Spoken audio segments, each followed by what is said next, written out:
সন্দেশ বানাবো। সন্দেশ বানাতে গিয়ে আমি 1.5 কিলো দুধ নিয়েছি। 1.5 কিলো দুধ থেকে এই দুধটা হচ্ছে 500 মতো দুধ আমি ছানা বানিয়েছি। ছানাটাকে এবার আমি একটু পেস্ট করে নেবো। দেখো এই ছানাটা প্রায় 1 কিলোর মতো দুধের ছানা। ছানাটা হয়ে যাবার পর আমি লেবুর রস দিয়ে ছানা বানিয়েছি। অনেকে না তুমি ভিনিগার দিয়ে ছানা করতে পারো, আমি লেবুর রস দিয়ে করেছিলাম।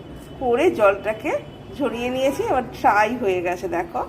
হ্যাঁ, 500 মতো দুধ ফোটাচ্ছি, এটাকে একটু ঘন ঘন হয়ে আসবে। এবার এখানে আমি প্রায় 300 মতো গুঁড়ো দুধ দিচ্ছি।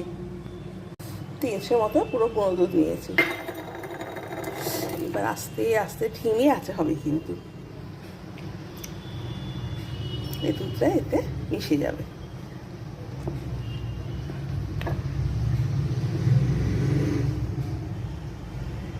হ্যাঁ দেখো দুধটা কি সুন্দর ঘন হয়ে সুন্দর হয়ে গেছে। এবার এখানে আমি 200 মতো চিনি দেবো।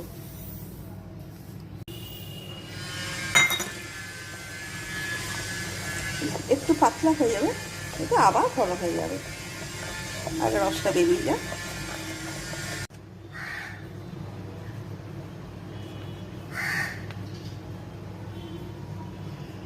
এবার এখানে আমি ছানাটা ঢেলে দিলাম। এবার ভালো করে আস্তে আস্তে মিশিয়ে নেব। ধিমে আছে কিন্তু সবটা হবে।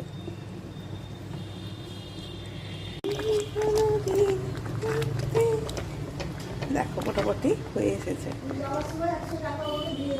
হ্যাঁ দেখো দেখো এখনো জলের ভাব আছে, আর একটু হবে।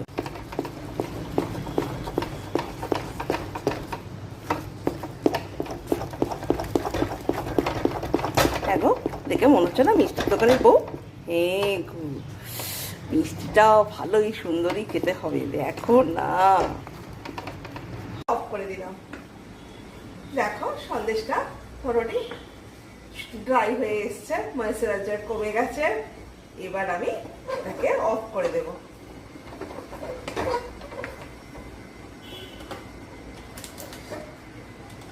আমি এখানে কাঁশি নিয়েছি, কাঁশিতে একটা বাটার পেপার নিয়েছি, আমি এখানে এটা ঢেলে দেব।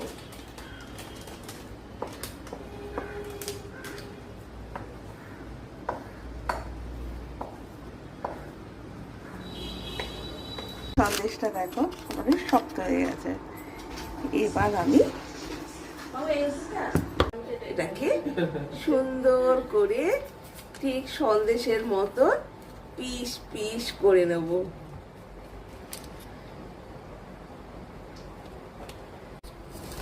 দেখেছো সুন্দর করে পিস হয়ে গেছে না?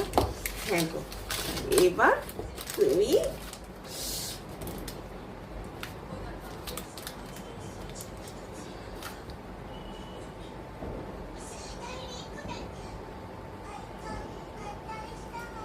খাবে কি না, আগে আমার মা খাবে। দেখো দেখো মায়ের, মা খা মা খা, মা প্রসাদ করে দাও।